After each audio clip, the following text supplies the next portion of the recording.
Hello and welcome back guys. हम अपने topic पे कंटिन्यू रहते हैं और हमारी बात जो चल रही थी एंडोक्राइन सिस्टम के बारे में। हमने कुछ चीज़ों को स्टेप बाय स्टेप पढ़ लिया था। हमने बात की थी शुरुआत में हार्मोन एंजाइम के बारे में, और उसके बाद हमने एक्शन इम्पल्स के बारे में एक्शन पोटेंशियल मीन्स इम्पल्स के बारे में देख लिया था। रेस्टिंग मेम्ब्रेन पोटेंशियल को भी देख लिया था। अभी हम बात करने वाले हैं कि वो कौन कौन से हार्मोन हैं जो रिलीज होते हैं अपनी बॉडी के अंदर एंडोक्राइन ग्लैंड के द्वारा। और हम देखेंगे कि हार्मोन किस टाइप से एक्शन करेंगे, हम मैकेनिज्म ऑफ एक्शन हार्मोन, ठीक है। तो वो चीज़ भी हम अभी देखने वाले हैं, ठीक है। अब पहले मैं बता देता हूँ आपको कुछ हार्मोन्स के नाम, और उसको शॉर्ट नाम भी बोलते हैं जिसको बोलते हैं एब्रीविएशन, और वो एब्रीविएशन आपको याद करने हैं। मैं वहाँ पे हर जगह आगे वापस जो हार्मोन्स के नाम आएंगे तो मैं वहाँ पे पूरे डिटेल्स में नहीं बोलूँगा, मैं शॉर्ट ट्रिक यूज़ करूँगा। तो आपको भी शॉर्ट ट्रिक यूज़ लेने, और एग्जाम में भी शॉर्ट ट्रिक कहीं ना कहीं ट्यूशन्स के अंदर डाल देते हैं, तो आपको इसका मतलब पता होना चाहिए, ठीक है। सबसे पहले देख लेते हैं कौन कौन सी बॉडी के अंदर ग्लैंड्स हैं, ठीक है। पहले मैं कुछ नाम लिख देता हूँ, उसके बाद मैं आपको इमेज बताऊँगा कौन कौन सी ग्लैंड है और वो किस टाइप से रहती है, ठीक है। तो देख लीजिए, सबसे पहले हम बात कर रहे हैं ग्लैंड्स के बारे में। तो कौन कौन सी ग्लैंड है, तो पहले आपको याद रखनी है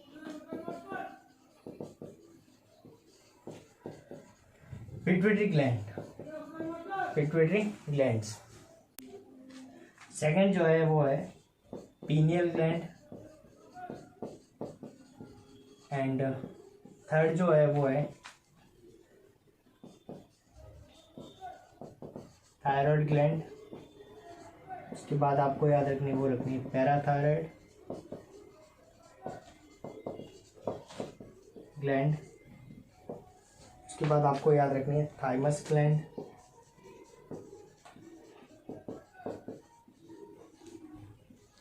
नेक्स्ट आपको याद रखनी है pancreas, because of pancreas is endocrine और एक्सोक्राइन दोनों टाइप की ग्लैंड के अंदर इंक्लूड करते हैं, ठीक है।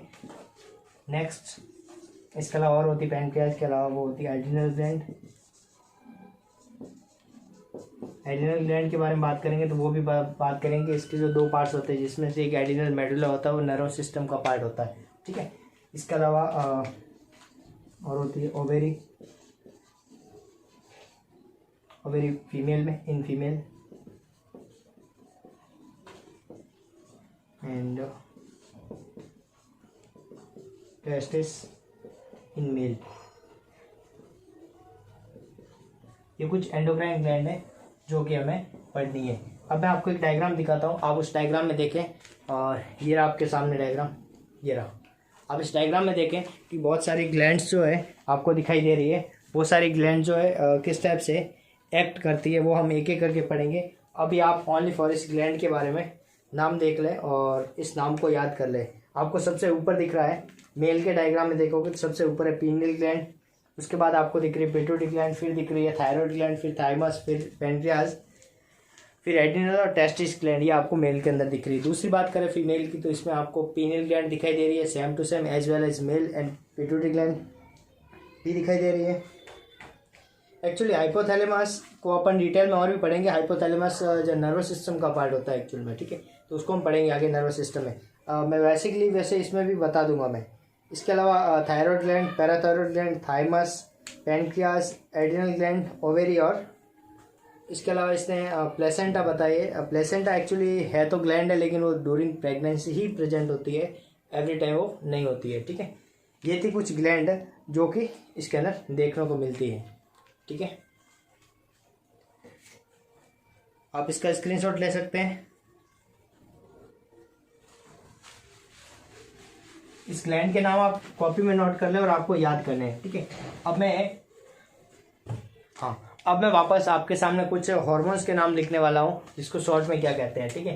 तो मैं पहले से बता देता हूँ। सबसे पहले हम बात करते हैं पिट्यूटरी ग्लैंड की, इसकी बात करेंगे। चलो मैं एक बार सारे के सारे हार्मोन्स के नाम लिख देता हूँ, आपको नाम शॉर्ट ट्रिक में याद करना है, ठीक है। सबसे पहला मैं लिख रहा हूँ GHRH। इसका मतलब होता है ग्रोथ हार्मोन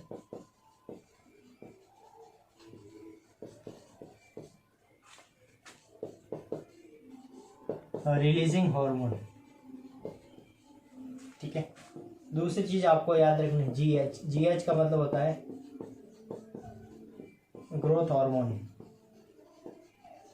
तीसरा आपको याद रखना है GHIH,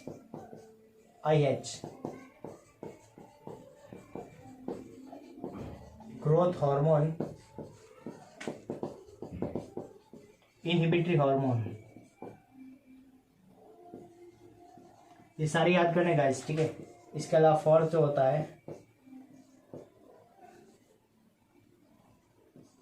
ACTH, adreno corticotropin hormone.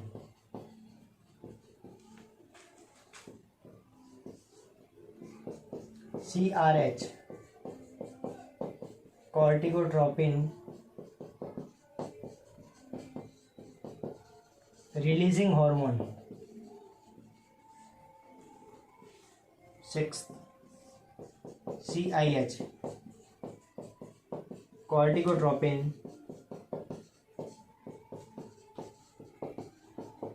Inhibitory hormone. Seventh number आपको याद रखना है, वो रखना है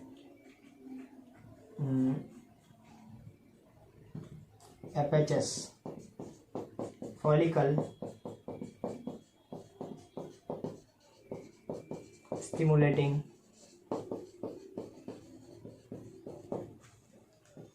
eight number LH, luteinizing hormone. 9 number PRL, prolactin hormone. 10th ADH, anti diuretic hormone, ठीक है। इसके अलावा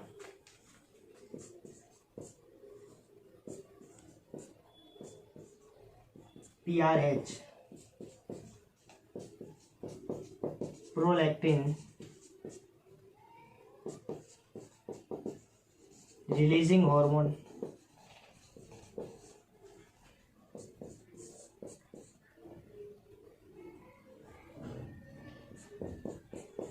PIH, प्रोलैक्टिन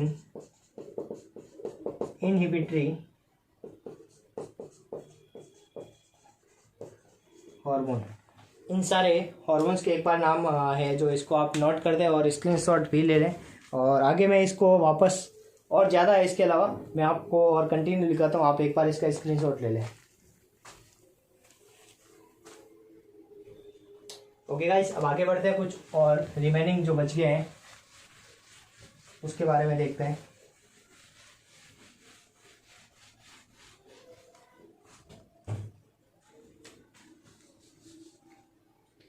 इसके अलावा होता है 11 नंबर THS, आई थिंक अभी मैंने पढ़ा था ना, लिखाया था, वापस देख लेते हैं। Thyroid stimulating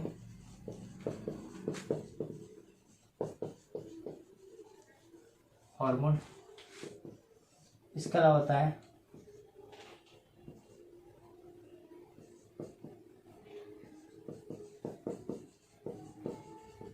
thyroid stimulating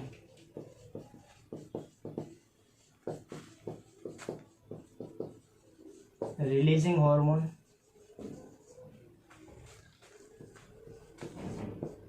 thyroid stimulating inhibitory hormone.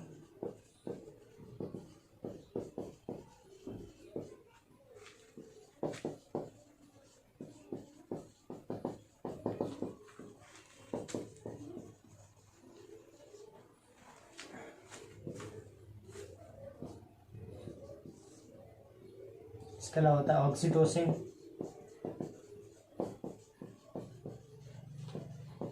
Hormone, ठीक है। इसके अलावा आपको एक और बताया था मैंने, ADH बताया था। ADH का दूसरा नाम वैसोप्रेसिन, ठीक है। ये हार्मोन कुछ आपको नोट करने, इसका भी आप स्क्रीनशॉट ले लें और इसको नोट कर लें।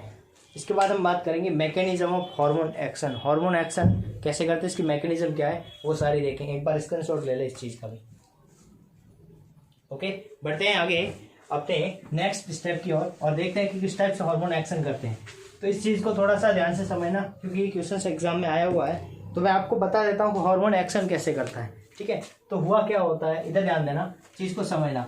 फॉर एग्जाम्पल ये हमारे पास क्या है, एक ग्लैंड है, ये पिट्यूटरी ग्लैंड है। ये क्या है, पिट्यूटरी ग्लैंड है। ये क्या है, पिट्यूटरी ग्लैंड है। अब पिट्यूटरी ग्लैंड ने क्या किया, हार्मोन को रिलीज किया। किसको रिलीज किया, हार्मोन को। लाइक पिट्यूटरी ग्लैंड ने जो एफएचएस को रिलीज किया। किसको किया, एफएचएस। एफएचएस की फुल फॉर्म मैं आपको पहले भी बता रखा हूँ, इसीलिए मैं कह रहा हूँ कि मैं जब बात आएगी हार्मोन की तो मैं पूरा नाम नहीं लिखूंगा, मैं शॉर्ट में लिखूंगा, जैसे अभी लिखा मैंने एफएचएस। एफएचएस की फुल फॉर्म होती है फॉलिकल स्टिमुलेटिंग हार्मोन। एक बार मैं अभी बता देता हूँ, नेक्स्ट वीडियो तक आपको याद हो जानी चाहिए। ठीक है, एफएचएस इसने रिलीज किया पिट्यूटरी ग्लैंड ने। ठीक है, अब एफएचएस क्या कहाँ पे काम एक्ट करेगा, आपको ये याद रखना है कि एफएचएस फॉलिकल स्टिमुलेटिंग हार्मोन, मतलब ये फॉलिकल को स्टिमुलेट करने का काम करेगा। मतलब ये किसके पास जाएगा, ओवेरी के पास जाएगा और वहां से जाके फॉलिकल को स्टिमुलेट करेगा इसकी नई ग्रोथ के लिए, ताकि वो किस पर कन्वर्ट हो सके, ग्राफियन फॉलिकल्स पर कन्वर्ट हो सके। तो इसके लिए क्या होगा, इसको आपके किताब में एक डायग्राम मिलेगा इस टाइप का, मैं अभी आपको दिखाऊंगा स्क्रीन पे, आपको डायग्राम समझ में आ जाएगा।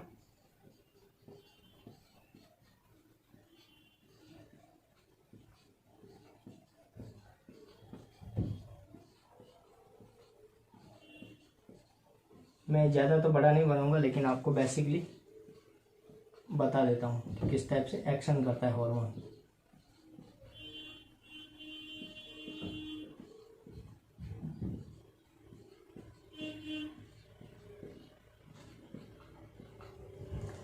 यहाँ पे क्या पाया जाता है, इसका रिसेप्टर होता है। ये है इसका रिसेप्टर, ये क्या है इसका रिसेप्टर।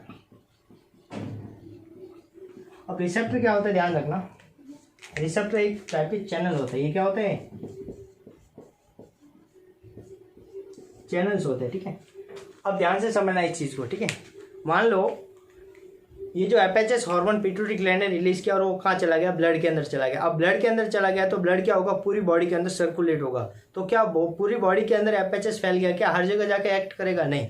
तो एफएचएस कहाँ काम करेगा, एफएचएस ओनली फॉर वहीं काम करेगा जहाँ पे उसको करना चाहिए। अब वहीं पे जाके क्यों काम करेगा, क्योंकि वहां पे क्या पाए जाते हैं, उसके चैनल पाए जाते हैं जो पहचान लेता है कि एफएचएस आ रहा है। जैसे एफएचएस को पहचान लिया, फिर एफएचएस को क्या करेंगे, यहाँ पर बाइंड कर लेंगे। यहाँ पे ये रिसेप्टर है, इसके ऊपर आकर के कौन बैठ गया, ये एफएचएस आकर के बैठ गया। एफएचएस बैठेगा तो इसको एफएचएस को क्या करेंगे, अंदर की ओर ट्रांसमिट करेंगे। तो जैसे ही अंदर की ओर ट्रांसमिट होगा तो ये जो चैनल होते हैं वो चैनल खुल जाएंगे। यहाँ से क्या होगा, इलेक्ट्रिक इम्पल्स, जिसको हम बोलते हैं इम्पल्स,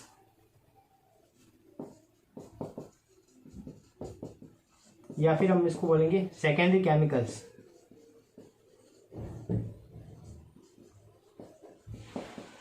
या इसको सेकेंडरी हार्मोन भी बोलते हैं। ठीक है, ये क्या होगा, रिसेप्टर पे बाइंड होगा। जैसे रिसेप्टर ओपन होंगे तो सेकेंडरी केमिकल क्या होगा, रिलीज होगा। और सेकेंडरी केमिकल जो रिलीज होगा वो क्या करेगा, वो करेगा एक्ट ऑन टारगेट ऑर्गन। जो टारगेट ऑर्गन जो है ना, वहां पे क्या करेगा, एक्ट करेगा, जाकर के काम करेगा। ठीक है, इस टाइप से जो हार्मोन की एक्शन मैकेनिज्म रहती है, तो ध्यान से समझना। एफएचएस रिलीज हुआ, पिट्यूटरी ग्लैंड से आकर के कहाँ पे बाइंड हुआ, रिसेप्टर पे। ये देखो यूटेराइन वॉल की मेम्ब्रेन होती है।